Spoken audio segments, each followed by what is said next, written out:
Welcome, listeners. Settle in, turn down the lights, and lock your doors. Today, we are peering beneath the polished, neon-lit surface of Japan, a country celebrated for its impeccable safety and order. But shadows exist everywhere, and sometimes, the most terrifying monsters don't hide in dark alleyways. They walk right through the front door.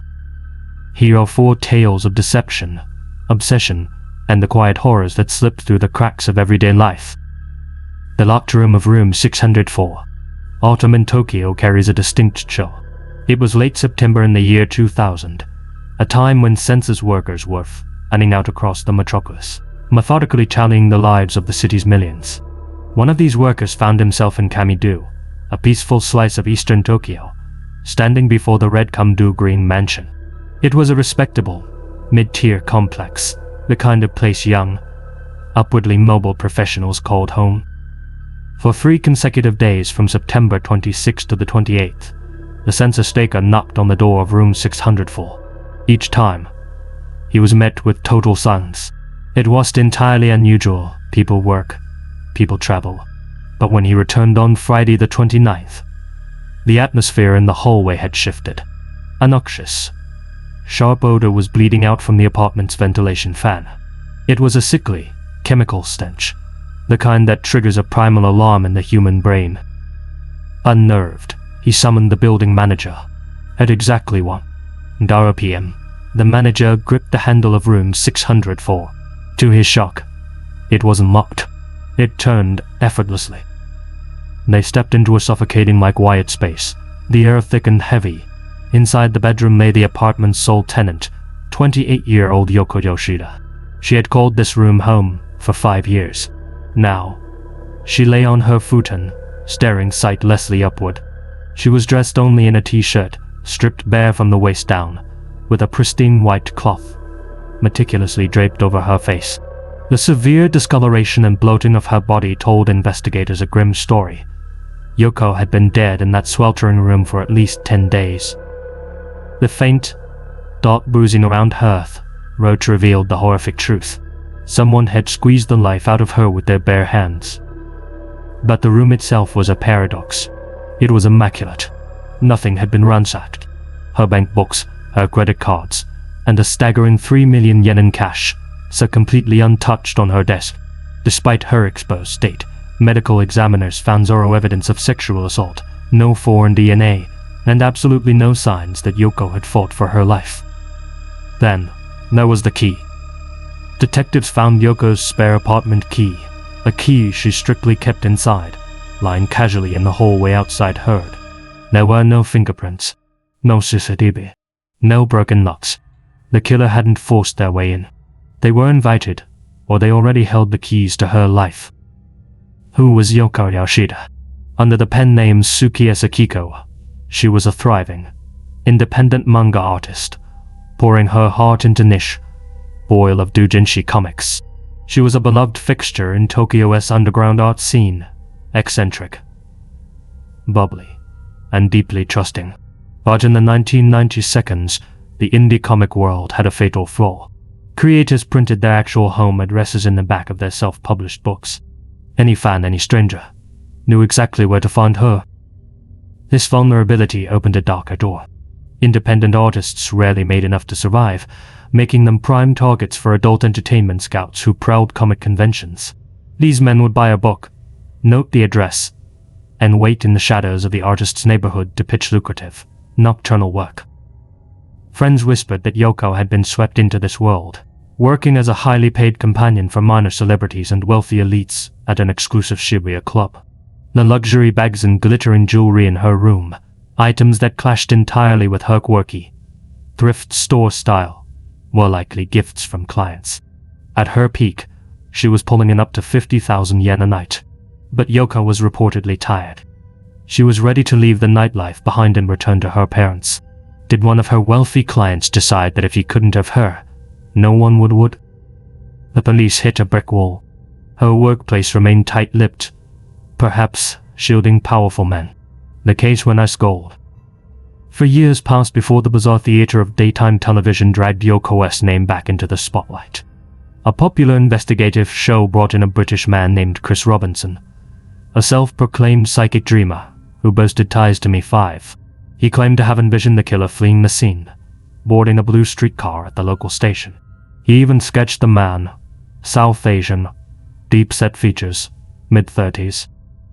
The psychic's baseless claims triggered a flood of paranoid phone calls. One caller, referring to himself as Mr. claimed to be Yoko's former manager. He provided a sensational letter, allegedly penned by Yoko days before her death, detailing a terrifying foreign stalker. The television producers ate it up. The letter read, "I might be killed in 2 or 3 days." He writes strange notes. He isn't Japanese, which scares me. But there was a fatal flaw. Handwriting experts took one look and confirmed the truth. Yoko hadn't written a single word of it. Mr. had written it himself. Cornered on national television by a former police interrogator, Mr. crumbled. He wasn't her manager. He was a fellow, far less successful cartoonist, consumed by a toxic, festering jealousy of Yoko's popularity. He forged the letter to frame an innocent demographic. While he was never officially named a suspect in her murder, his malicious stunt here irrevocably muddied the waters. But what if the answer wasn't a jealous rival, a crazed fan, or a wealthy client? What if the killer never even left the building? A prominent Japanese true crime researcher, Himuro Asuke, points to the agonizing inconsistencies. The census workers smelled nothing for 3 days, then was hit by a wall of decay on the 4th. The spare key appeared in the hallway out of nowhere. The lack of struggle. His theory: Yoko was murdered in a completely different apartment within the red-come-to-green mansion. The killer, a fellow resident with intimate access, waited until the coast was clear, moved her decomposing body back to room 604, staged the scene, flipped on the ventilation fan to purposely vent the smell, and casually dropped the spare key in the hole to fabricate a lover's quarrel narrative. It is a chilling thought, a calculated, theatrical staging by a neighbor who watched the police search for a phantom, while they sat safely behind a wall just down the hall. Today, decades later, room 604 remains a locked puzzle, the truth decaying alongside the lost evidence. This episode is brought to you by Raken. We spend a lot of time walking through the darkest corners of human nature, and whether I'm writing these scripts late at night or taking a long walk to clear my head, I need to stay connected to my surroundings. That's why I rely on Raycon's bone conduction headphones. Instead of blocking out the world, they send crisp, clear audio through tiny vibrations in your cheekbones. You hear your favorite true crime podcast perfectly, but your ears stay totally open to the traffic, the wind, and the footsteps behind you. With 13 hours of battery life, weatherproofing, and a secure fit, they are an absolute essential. Right now, ahead of Black Friday, you can get up to 30% off site-wide. Upgrade your awareness and your sound. Check the link in the description to secure these early deals before they vanish. The girl who followed the shadow. Japan is universally praised for its safety. We've all heard the stories: young children navigating the subway alone, laptops left unattended on cafe tables. It creates a powerful illusion of an impenetrable societal shield. But complacency is a predator's greatest asset. All a monster truly needs is a single, unprotected window of opportunity. In the autumn of 1991, 13-year-old Nana Sokuma lived in a modest apartment in Shiba Prefecture with her mother and grandmother. Her mother worked grueling night shifts at a local bar to keep food on the table, leaving Nana under the lenient, sleepy watch of her grandmother. Nana was vibrant, sociable, and fiercely independent. On October 26th, after the brutal stress of midterm exams, Nana and 3 friends decided to celebrate. As night fell, the girls gravitated back to Nana's apartment. They laughed, watched television, and enjoyed the freedom of a house with no strict bedtime. By midnight, their stomachs were rumbling. The cupboards were bare. The local convenience store was locked up tight, so the 4 girls hopped on their bicycles, aiming for a 24-hour mini-stop about 4 kilometers away. They bought their rice balls and snacks, laughing in the crisp autumn air, completely oblivious to the eyes that may have been watching them. At 1, Darawam, The girls were pedaling back through a suffocating light dark, and that stretch of tape torture with her husband. Nana, leading the pack, glanced back over her shoulder. In that split second of distraction, her front tire slammed into a massive, heavy tree branch lying dead across the asphalt. She tumbled to the ground. It wasn't a severe crash. Her friends instantly braked to help her up. But as they gathered around her, the darkness materialized into the shape of a man. He was around 50 years old, wearing a striped shirt and a black knit cap pulled low over sharp, calculating eyes. He didn't ask if she was okay. He didn't offer a hand. He shoved his hands deep into his pockets and barked, "What do you think you're doing?" The venom in his voice paralyzed the four young girls. He stepped into their space, radiating false authority. He declared himself a local youth guidance counselor, citing strict Japanese regulations against minors wandering the streets past 11. Real counselors in Japan were typically local volunteers, clearly identified by armbands and badges, operating in groups during the early evening. This man was alone, unbadged, and hostile. He accused the terrified teenagers of sniffing paint thinner. He demanded they accompany him to a police box. Scanning their panicked faces, he singled out the girl who had fallen. He pointed a rigid finger at Nana. "You come with me." Conditioned to respect authority, and frozen by fear, 13-year-old Nana didn't scream. She didn't run. She simply lowered her head and followed the stranger as he turned down a narrow, pitch-black side road. Before vanishing into the night, the man threw one last command over his shoulder to the remaining girls. "Go home. I'll transport her back in my truck later." The girls waited outside Nana's apartment. 30 minutes. An hour and a half. The silence grew heavier. Eventually, they woke Nana's grandmother, who frantically summoned her mother. They scoured the dark alleys, calling out for her. Baishul. Daroam, desperate and terrified, they contacted the real police. The authorities' response shattered their world. There were no youth guidance counselors on duty that night. Anywhere. Witnesses later placed a man matching his description loitering near a driving school hours before the abduction. Others saw a man walking with a young girl toward a monorail station around her. Zoro M. But despite a massive dragnet of over 150 officers, the trail went dead. No ransom. No trace. Was this a predator who got lucky, or was it something far more sinister? True crime communities have long debated the breach in the road.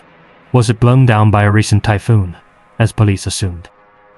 Or did a hunter drag it across the darkest stretch of asphalt he could find, retreating into the shadows to wait for a victim to crash into his trap?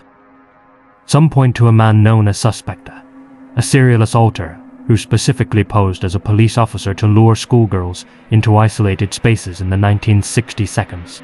He would have been 52 at the time of Nana's disappearance, a perfect match for the profile.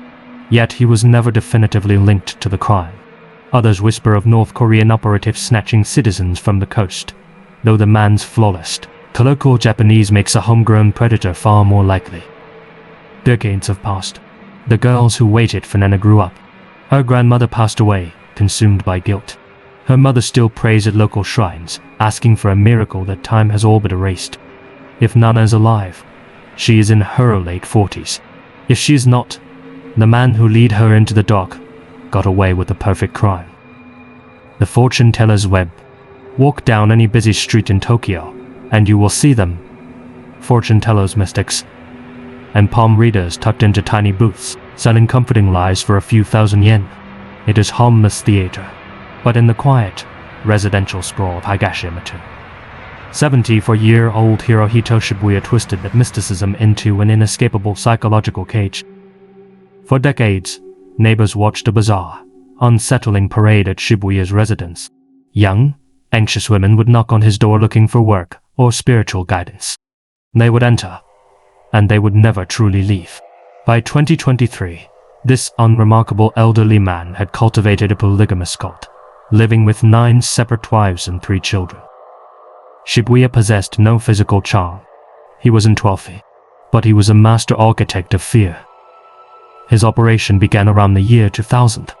He placed benign advertisements in local newspapers, seeking assistance for his fortune-telling business. It was a calculated filter, drawing in women who were already spiritually curious, vulnerable, or seeking direction. Once a woman was inside his home, Shibuya initiated a grueling, systematic dismantling of her reality. He would look into her eyes with grave concern and whisper the poison. "A demonic soul is haunting you. Only I can save you from it." He isolated them. He fed their anxieties until their terror eclipsed their logic.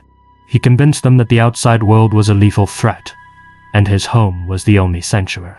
Once broken, the women were sent out into the city to work regular jobs, required to surrender every yen they earned back to him, averaging 80,000 yen per wife, per month. He then weaponized them, ordering his broken brides to recruit vulnerable co-workers. When psychological manipulation failed on a stronger target, Shibuya traded mysticism for pure terror. In 2006, a woman fought back against his conditioning. Shibuya didn't hesitate. He looked at her and promised that if she defied him, she would be chopped up, run through an industrial meat grinder, and disposed of. She managed to escape and alert the authorities. But the justice system and the media treated Shibuya like a punchline. Headlines dubbed him Harem Man because he legally divorced one woman before marrying the next. Merely gifting them his surname, he evaded polygamy laws. A judge handed him a fully suspended sentence. He didn't spend a single night in a cell. Desperate parents spent months standing outside his barricaded house, begging their daughters to come home. The daughters, dead-eyed and fiercely loyal to their captor, never stepped outside. As the years ground on, Shibuya's delusions mutated.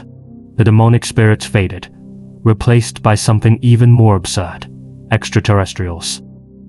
In the summer of 2022, his 43-year-old wife, Chucky, lured a teenage girl into the house.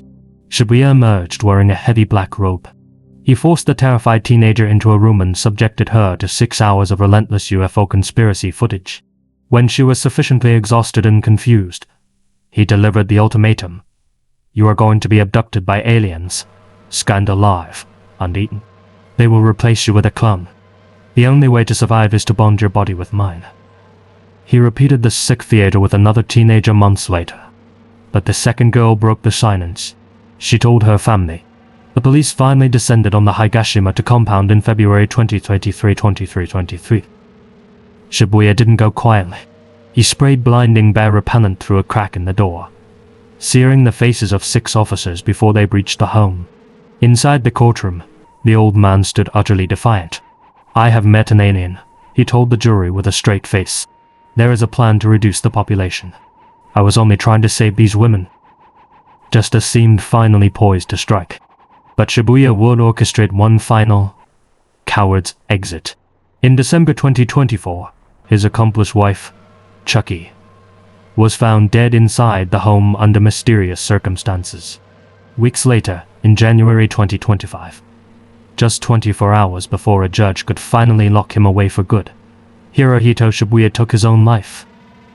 He escaped the gavel, leaving behind a house full of broken minds, stolen decades, and the sickening reality of what a single, manipulative narcissist can do when the world refuses to look closely enough. The Y-ender of Kabuki Chocho. Before her face was plastered across millions of screens, Yukatoko was a quiet girl. Born in China and raised in the snowy expanse of Hokkaido, she was painfully shy, retreating into the digital comfort of anime and internet forums. When she moved to Tokyo to pursue design, the crushing weight of the metropolis broke her. She drifted into the neon gravity of Kabukicho, the city's notorious red light district, working as a hostess. Hostessing is an emotional meat grinder. Women are paid to flatter, comfort, and feign affection for lonely men. But when the neon signs flick off, the hostesses are left hollow. To fill that void, many pour their earnings into host clubs, establishments where impeccably styled men sell the exact same romantic fantasy back to the women. Yuka fell head first into this toxic ecosystem. She met a rising host named Luna. Luna was a master of his craft. He was soft-spoken, observant, and radiated a chivalrous warmth that made Yuka feel like she was the center of the universe. To him, it was a finely tuned performance. He was clawing his way up from poverty, fiercely protecting his host ranking. To Yuka, It was a blood oath. Her infatuation mutated into a ravenous obsession. She visited his club 3 times a week, dropping an agonizing 50,000 yen per visit. To fund her devotion, she subjected herself to grueling work in the underground escort industry, lying to Luna about a wealthy sugar daddy funding her lifestyle. Luna didn't care where the money came from, as long as it elevated his status.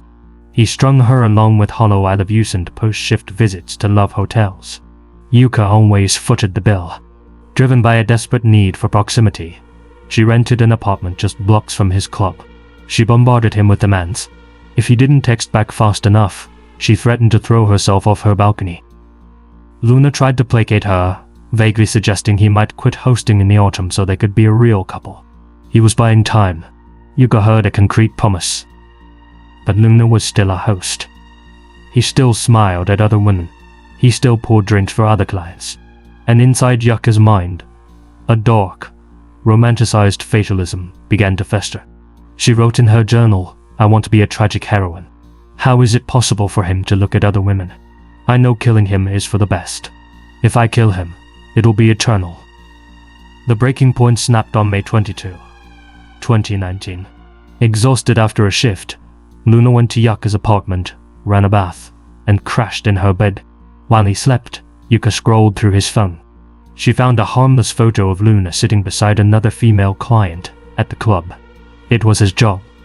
It meant nothing. To Yuka, it was treason.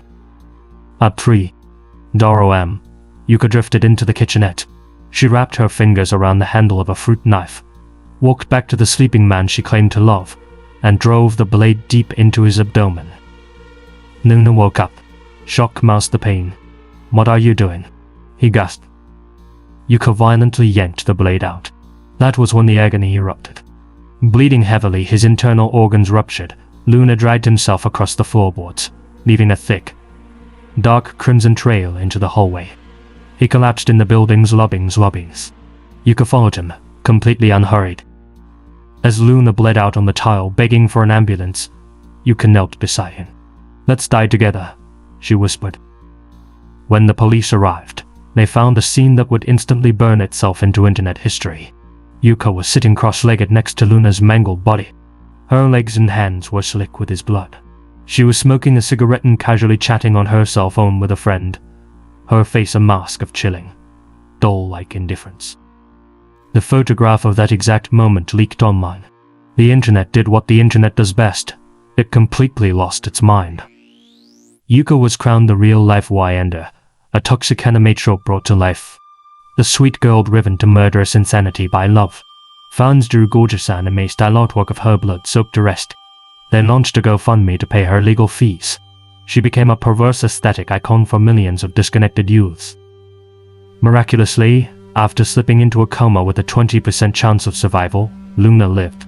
He endured horrific nightmares of Yuka crawling through his hospital windows, begging for a windowless room. Yet, the nightlife industry is utterly ruthless. Luna returned to hosting, rebranding himself as Phoenix Luna. He leveraged his near-death experience, marketing himself as the boy to kill for, and his sales skyrocketed. In the courtroom, Yuka confessed to everything, claiming she stabbed him because she simply loved him too much.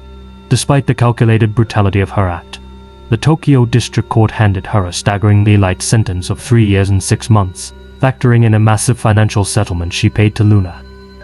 Today, Yuka Takokua walks free. She boasts tens of followers across social media, treated as a dark celebrity by fans who romanticize her violence. But underneath the memes, the cosplay, and the stylized fan art, there is no tragic romance.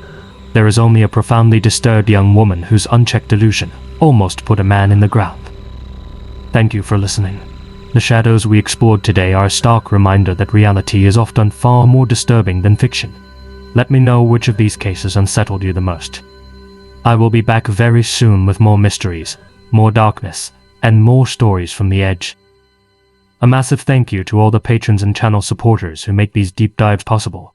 Stay safe out there, and remember, always lock your doors. Borders are invisible lines. To most of us, they represent the beginning of a vacation, a new chapter, or a journey home. But to a very specific, very desperate kind of person, a border represents something else entirely. It represents salvation. Escape. The momentary illusion that the sins of the past cannot follow them into the future. Every single day, criminals slip across these invisible lines, fleeing the reach of local justice. When they do, a silent, invisible net is cast over the globe. Enter Interpol. The International Criminal Police Organization isn't what Hollywood portrays. They don't kick down doors in tactical gear. Their agents aren't sprinting through international airport terminals with drawn weapons. Instead, Interpol is the world's ultimate nerve center. It connects the law enforcement databases of 194 nations. It bridges the gap between the sprawling intelligence of the FBI, the coordinated reach of Europol, and the quietest, most isolated police outposts on the African continent. Interpol's true weapon is information. They watch, they share, they wait. They communicate through a rigid, color-coded language of pursuit. A blue notice quietly tracks a suspect whose location is a mystery. A yellow notice is a desperate beacon for the missing, especially children. A black notice catalogs the unidentified dead. Green mourns the world of habitual predators. Silver chokes off illicit wealth. Freezing assets across oceans. Orange sounds the alarm for imminent, terrifying threats. Purple dissects the intricate methods of the criminal underworld. But there's one notice that supersedes them all. The apex of international manhunts. The red notice. A red notice is the ultimate global wanted poster. It is a blaring siren demanding that every allied police force on Earth find, detain, and extradite the fugitive pictured. Right now, there are over 6,500 red notices actively haunting the globe. They feature the faces of family and utter abyss, cult leaders, cartel lords, and human traffickers. These are the worst of the worst, and today we are going to look into the hollow eyes of 4 of them. The warlord of Honduras. Our first subject trains over the Western Hemisphere. A man so ruthlessly effective, he has walked parts of Honduras into a sovereign, blood-sucked corporation. His birth name is Yulan Archogagar Ayers. But, in the sweltering prison yards and bullet-pocked streets of Central America, they call him El Porky. It is a deceptively soft nickname for a man who sits at the pinnacle of Mara Salvatrucha, better known as Ms. 13. To comprehend the terror of El Porky, you must understand the beast he commands. Ms. 13 was born in the neon-lit grit of 1982's Los Angeles, a street gang of displaced youth. Today, it is an international leviathan. In Central America, it operates as a parallel government. They don't just sell narcotics and weapons on a staggering, industrial scale. They collect taxes. They enforce borders. They dispense swift, brutal justice to anyone who refuses to bow. For a starving child in a broken nation, Ms. 13 offers the ultimate dog seduction. Food, brotherhood, and terrifying power. This was the trap that caught a young Yulan. In the 1990s, he was a nameless street urchin haunting San Pedro Sula. He spent his daylight hours lifting watches, and his nights inhaling the toxic fumes of paint thinner to numb the hunger. He fully expected to die in a gutter. But one evening, a torrential downpour forced him to seek shelter in a rotting, abandoned building. In the gloom of that ruin, he met a man named Indio. Indio was an Ms. 13-foot soldier, recently deported from the S, trying to carve out a living in the Honduran underworld. Indio looked at the shivering, drug-addled boy and offered him a hand up. He gave him a new identity. Porky. The past was dead, Indio told him. They were reborn in the gang. Indio became a surrogate father. He worked at a local gun shop, spending long, humid nights teaching the boy how to strip clean and repair every firearm imaginable. He also taught Porky about the blood feud. Ms. 13 was locked in an existential war with Barrio 18, a rival faction that wanted them eradicated. In 1997, the war came home. India was standing on a ladder, simply changing a light bulb, when Barrio 18 hitmen opened fire. He was butchered in the street. For Porky, the grief mutated instantly into pure, cold rage. He formally pledged his life to Ms. 13. The street rat was dead. The kingpin was waking up. Porky wasn't a stereotypical, muscle-bound enforcer. He was a quiet, calculating intellectual. He realized that gratuitous violence was bad for business. Structure was the key to immortality. Instead of just arming thugs, Porky paid the university tuitions of brilliant law students. He recruited top-tier accountants. He built a corporate hierarchy, promoting strictly on merit. He ordered his men to stop terrorizing the locals, earning the community's dangerous loyalty. But do not mistake his intellect for mercy. When it came to Barrio 18, Porky was a sadistic visionary. Informants whisper of his preferred methods. He would have rival gang members dragged into the jungle, bound tight to the rough bark of trees, and used as live target practice for new recruits, wielding machetes and handguns. Sometimes, he would release them into the dense brush, ordering his men to hunt them like wild game. All the while, Porky would recline in a hammock, sipping a drink, listening to the agonizing screams echoing through the canopy, raising his glass to the memory of India. His savage efficiency rocketed him to the absolute top.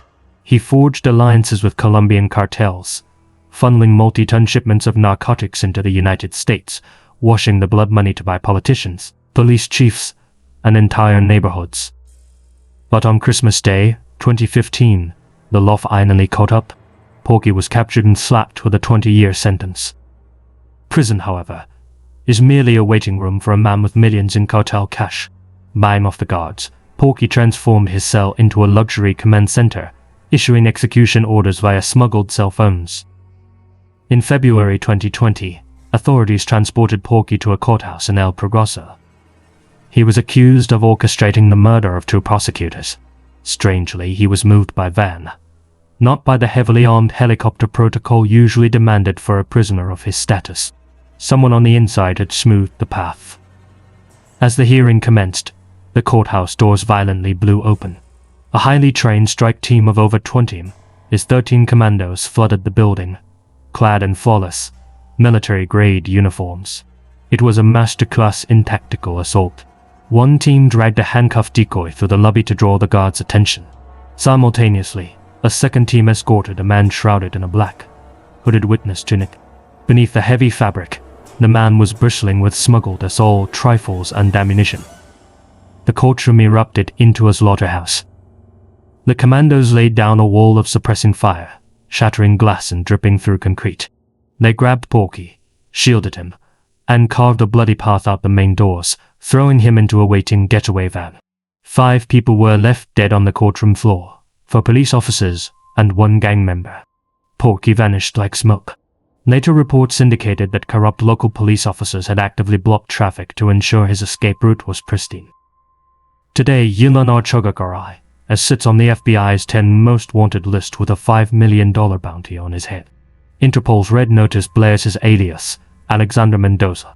He is likely still in Honduras, shielded by a terrified populace and a deeply compromised government. His cartel structure was designed to operate autonomously, meaning even from the deepest shadows, El Porky is still pulling the strings, holding an entire nation hostage. The Dust Phantom of Germany. Our next fugitive operates in a completely different world. He is a European ghost, a man who doesn't command armies, but relies on a terrifying, sociopathic cunning. They call him the Dust Phantom. His real name is Norman Volker Franz. He is a twice-escaped convicted killer who evaporated into thin air over 2 decades ago. Born in West Germany in 1970, Norman was, on the surface, entirely unremarkable. He trained as an electrician. He was capable, but chronically bored. He looked at the slow, steady grind of working class life and felt nothing but disdain. He craved the adrenaline of the underworld. By age 25, he abandoned his tools and fell in with a brutal gang of counterfeiters and thieves. It was a fatal decision. The gang was embroiled in a bitter dispute with a Polish bootlegger named Pawliski, who had allegedly threatened the wife of a gang member. Norman, alongside 3 accomplices, was dispatched to send a message. In May 1995, they lured Pawliski to a desolate, winding road in the Cyberg district of Dortmund. One of Norman's associates flagged down the Polish man's vehicle, casually strolling up to the driver's side window. Inside sat Pawliski and the passengers. The gang member didn't negotiate. He didn't speak. He simply pulled the pin on a live hand grenade and tossed it into the cabin. The explosion shattered the quiet forest. The car instantly morphed into an inferno. Povlesky burned alive, trapped behind the wheel. One passenger, his legs mangled by shrapnel, dragged himself from the burning wreckage, screaming for help. The gang calmly walked up to him and executed him with a point-blank shotgun blast to the skull. The third passenger miraculously sprinted into the dark woods. Norman and his crew hunted him in their BMW, firing wildly into the trees, but the bleeding man managed to escape. His harrowing testimony gave the police everything they needed. Norman fled across Europe with his fiercely loyal girlfriend Sandra. But the law caught them at a French toll booth. Despite Norman's fervent claims that he hadn't pulled the trigger, he was slapped with a life sentence for double murder. He was sent to Hagen prison. While incarcerated, he married Sandra. To her, Norman was a misunderstood savior. She had endured a life of abuse, and Norman treated her like a queen. She implicitly believed his claims of innocence, and she was willing to risk everything to set him free. On March 11, 1997, Sandra arrived for a conjugal visit. Taped securely to the inside of her belt were diamond-coated wire saw blades. She slipped them to her husband. That night, Norman worked in silence. He severed the thick iron bars of his cell window. Using broomsticks and buckets, he rigged a makeshift ladder, climbed to the roof, and scaled down a rain gutter into the cold night air. With a flair for the dramatic, he left a stereo playing in his empty cell, blasting and Riabo Celeste time to say goodbye on a continuous loop. Sandra was waiting in a red Volkswagen Polo. She had fake passports, fresh clothes, and a fully loaded 9mm pistol. Freedom, however, requires funding. 2 weeks later, Norman cornered a security guard delivering cash to a bank in Weimar. When the guard hesitated, Norman shot him dead, snatching a metal lockbox. Sandra watched in horror from the getaway car. Norman convinced her it was an accident, a struggle over the gun. She forced herself to believe him. But the box contained a pathetic sum. A few months later, Norman promised his wife there would be no more blood. He lied. In broad daylight, he ambushed 2 armored car couriers. Without a single word of warning, he executed both men, firing directly into the backs of their heads. When Sandra ran toward the sound of the gunfire, she found her husband standing over the bleeding corpses. His face was twisted into an unrecognizable, manic mask of pure thrill. In that moment, the illusion shattered. She finally saw the monster she had married. In October 1998, their run ended.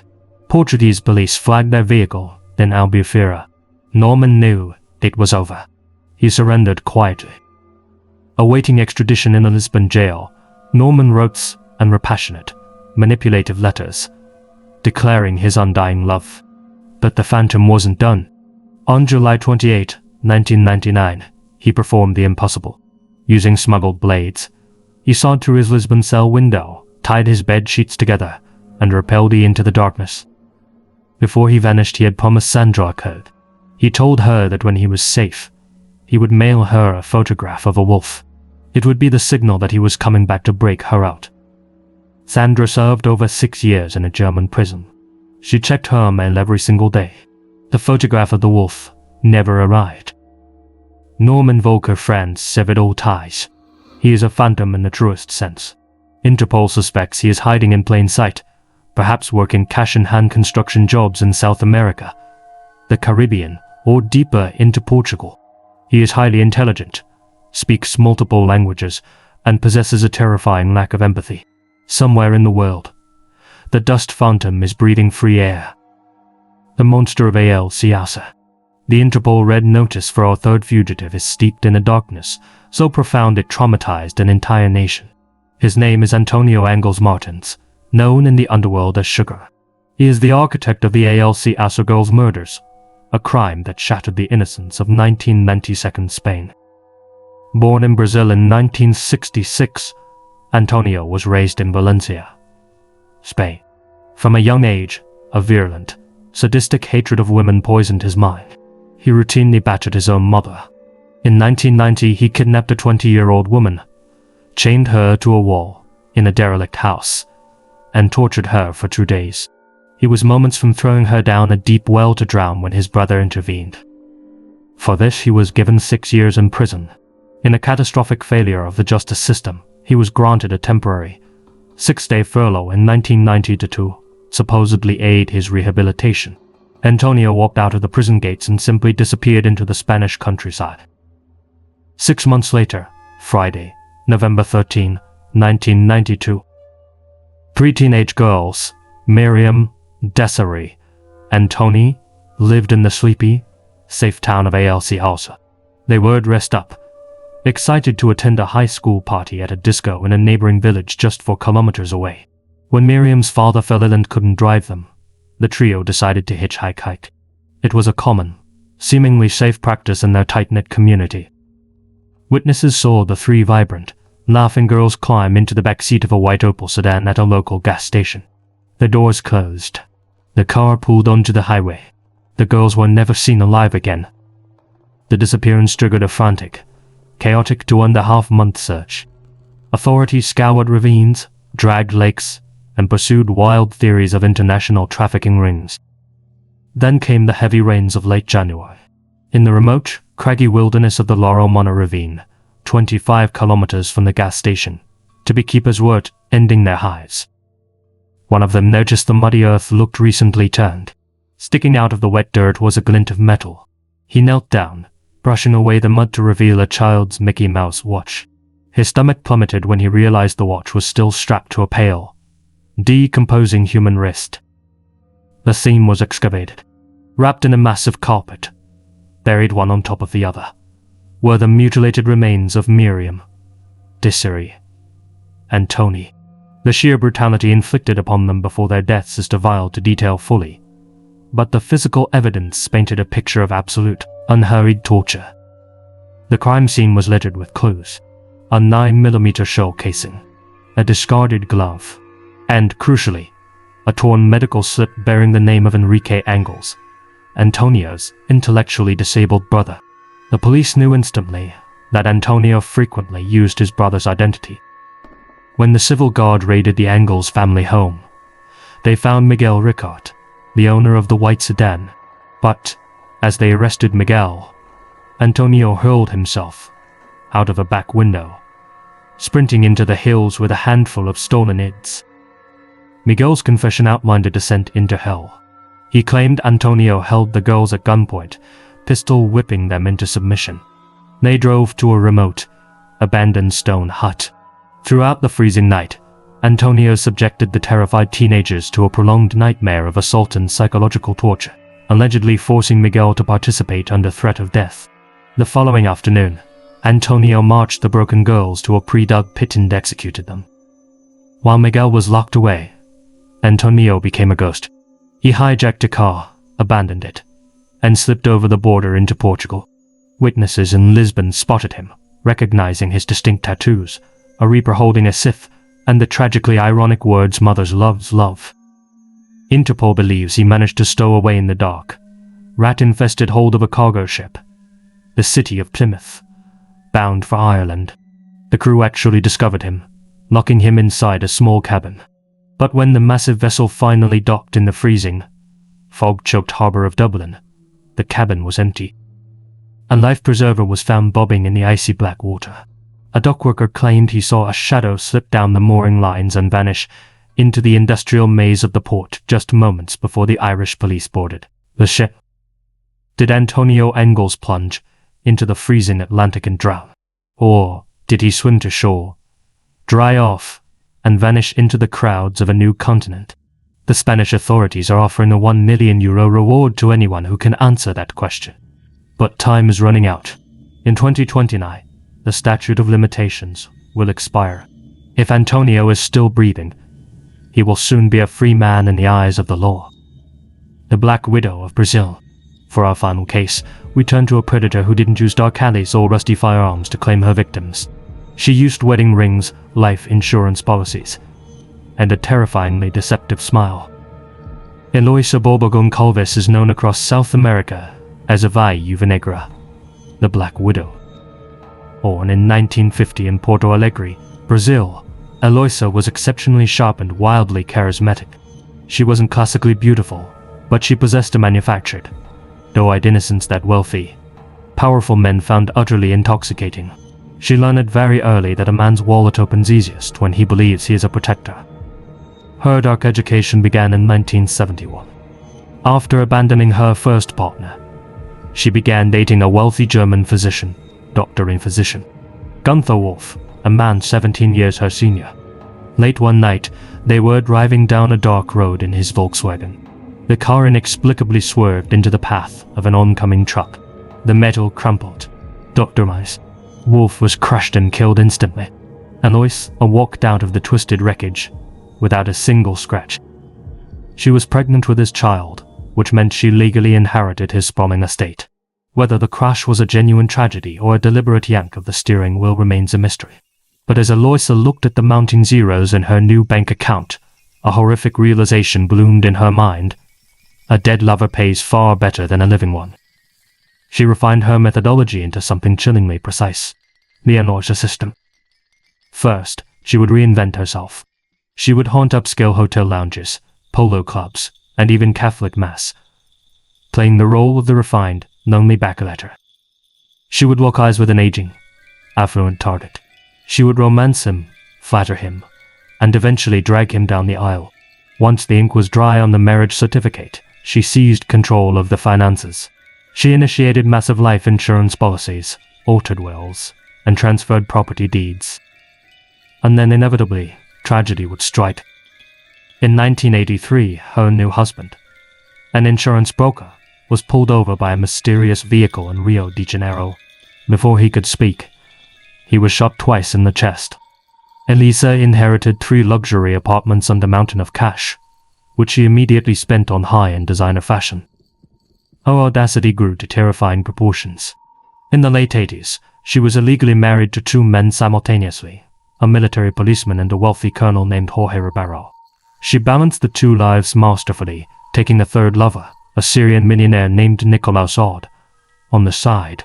She eventually divorced the policeman and married the millionaire. In December 1991, the millionaire was found dead on his floor. The coroner wrote heart failure, despite noting a violently broken arm. The police looked away. Eloisa walked away with $5.5 million.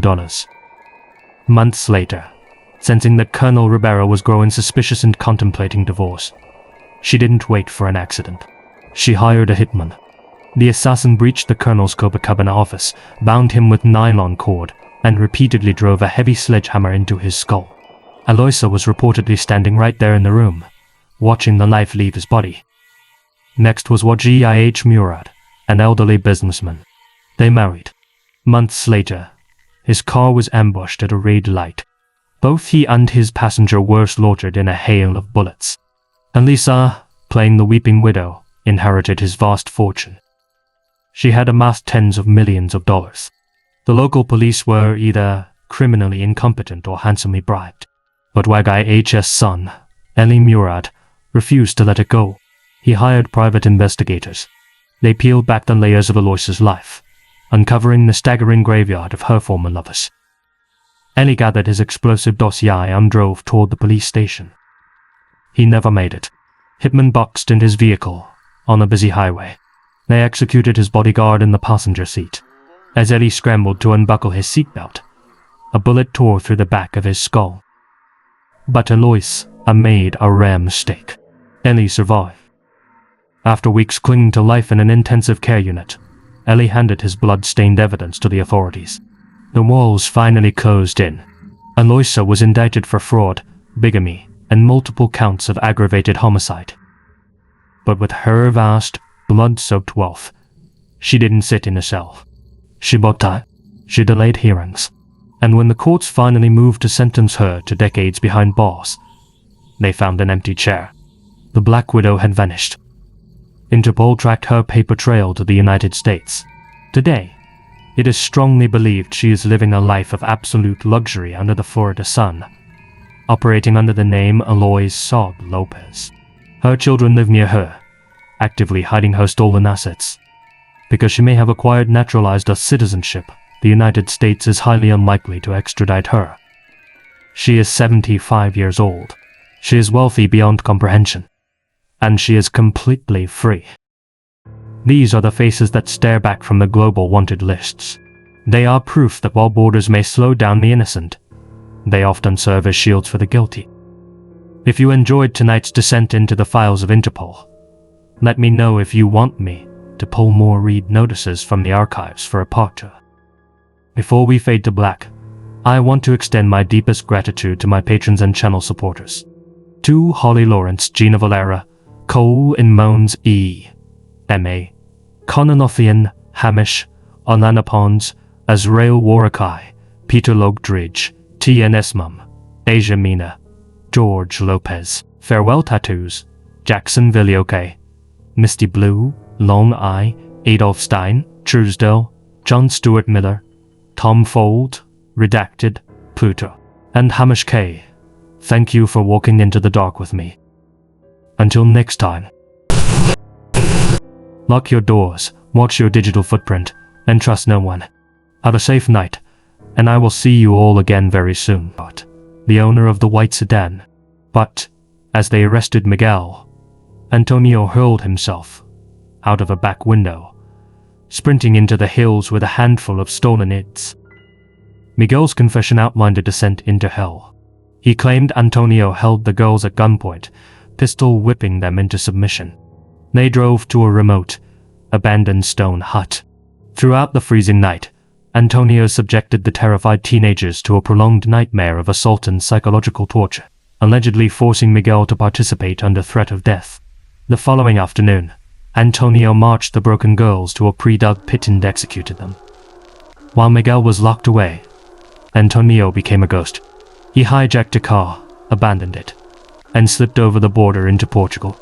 Witnesses in Lisbon spotted him, recognizing his distinct tattoos, a reaper holding a scythe, and the tragically ironic words "Mother's loves love." Interpol believes he managed to stow away in the dark, rat-infested hold of a cargo ship, the city of Plymouth, bound for Ireland. The crew actually discovered him, locking him inside a small cabin. But when the massive vessel finally docked in the freezing, fog-choked harbour of Dublin, the cabin was empty. A life preserver was found bobbing in the icy black water. A dockworker claimed he saw a shadow slip down the mooring lines and vanish into the industrial maze of the port just moments before the Irish police boarded the ship. Did Antonio Engels plunge into the freezing Atlantic and drown? Or did he swim to shore, dry off, and vanish into the crowds of a new continent? The Spanish authorities are offering a €1 million reward to anyone who can answer that question. But time is running out. In 2029, the statute of limitations will expire. If Antonio is still breathing, he will soon be a free man in the eyes of the law. The Black Widow of Brazil. For our final case, we turn to a predator who didn't use dark alleys or rusty firearms to claim her victims. She used wedding rings, life insurance policies, and a terrifyingly deceptive smile. Eloisa Borba Goncalves is known across South America as Viúva Negra, the Black Widow. Born in 1950 in Porto Alegre, Brazil, Eloisa was exceptionally sharp and wildly charismatic. She wasn't classically beautiful, but she possessed a manufactured, doe-eyed innocence that wealthy, powerful men found utterly intoxicating. She learned very early that a man's wallet opens easiest when he believes he is a protector. Her dark education began in 1971. After abandoning her first partner, she began dating a wealthy German physician, doctor in physician, Gunther Wolf, a man 17 years her senior. Late one night, they were driving down a dark road in his Volkswagen. The car inexplicably swerved into the path of an oncoming truck. The metal crumpled. Dr. Mice. Wolf was crushed and killed instantly. Eloise walked out of the twisted wreckage without a single scratch. She was pregnant with his child, which meant she legally inherited his sprawling estate. Whether the crash was a genuine tragedy or a deliberate yank of the steering wheel remains a mystery. But as Eloisa looked at the mounting zeros in her new bank account, a horrific realization bloomed in her mind. A dead lover pays far better than a living one. She refined her methodology into something chillingly precise: the Eloisa system. First, she would reinvent herself. She would haunt upscale hotel lounges, polo clubs, and even Catholic Mass, playing the role of the refined, lonely backletter. She would lock eyes with an aging, affluent target. She would romance him, flatter him, and eventually drag him down the aisle. Once the ink was dry on the marriage certificate, she seized control of the finances. She initiated massive life insurance policies, altered wills, and transferred property deeds. And then inevitably, tragedy would strike. In 1983, her new husband, an insurance broker, was pulled over by a mysterious vehicle in Rio de Janeiro. Before he could speak, he was shot twice in the chest. Elisa inherited 3 luxury apartments and a mountain of cash, which she immediately spent on high-end designer fashion. Her audacity grew to terrifying proportions. In the late 80s, she was illegally married to 2 men simultaneously, a military policeman and a wealthy colonel named Jorge Ribeiro. She balanced the 2 lives masterfully, taking a 3rd lover, a Syrian millionaire named Nicolas Saud. On the side, she eventually divorced the policeman and married the millionaire. In December 1991, the millionaire was found dead on his floor. The coroner wrote heart failure, despite noting a violently broken arm. The police looked away. Eloisa walked away with $5.5 million. Months later, sensing that Colonel Ribeiro was growing suspicious and contemplating divorce, she didn't wait for an accident. She hired a hitman. The assassin breached the colonel's Copacabana office, bound him with nylon cord, and repeatedly drove a heavy sledgehammer into his skull. Eloisa was reportedly standing right there in the room, watching the knife leave his body. Next was Wajih Murad, an elderly businessman. They married. Months later, his car was ambushed at a red light. Both he and his passenger were slaughtered in a hail of bullets. Elisa, playing the weeping widow, inherited his vast fortune. She had amassed tens of millions of dollars. The local police were either criminally incompetent or handsomely bribed. But Wajih's son, Eli Murad, refused to let it go. He hired private investigators. They peeled back the layers of Eloisa's life, uncovering the staggering graveyard of her former lovers. Eli gathered his explosive dossier and drove toward the police station. He never made it. Hitman boxed in his vehicle on a busy highway. They executed his bodyguard in the passenger seat. As Eli scrambled to unbuckle his seatbelt, a bullet tore through the back of his skull. But Eloisa made a rare mistake. Eli survived. After weeks clinging to life in an intensive care unit, Eli handed his blood-stained evidence to the authorities. The walls finally closed in. Eloisa was indicted for fraud, bigamy, and multiple counts of aggravated homicide. But with her vast, blood-soaked wealth, she didn't sit in a cell. She bought time. She delayed hearings. And when the courts finally moved to sentence her to decades behind bars, they found an empty chair. The Black Widow had vanished. Interpol tracked her paper trail to the United States. Today, it is strongly believed she is living a life of absolute luxury under the Florida sun, operating under the name Eloise Saab Lopez. Her children live near her, actively hiding her stolen assets. Because she may have acquired naturalized citizenship, the United States is highly unlikely to extradite her.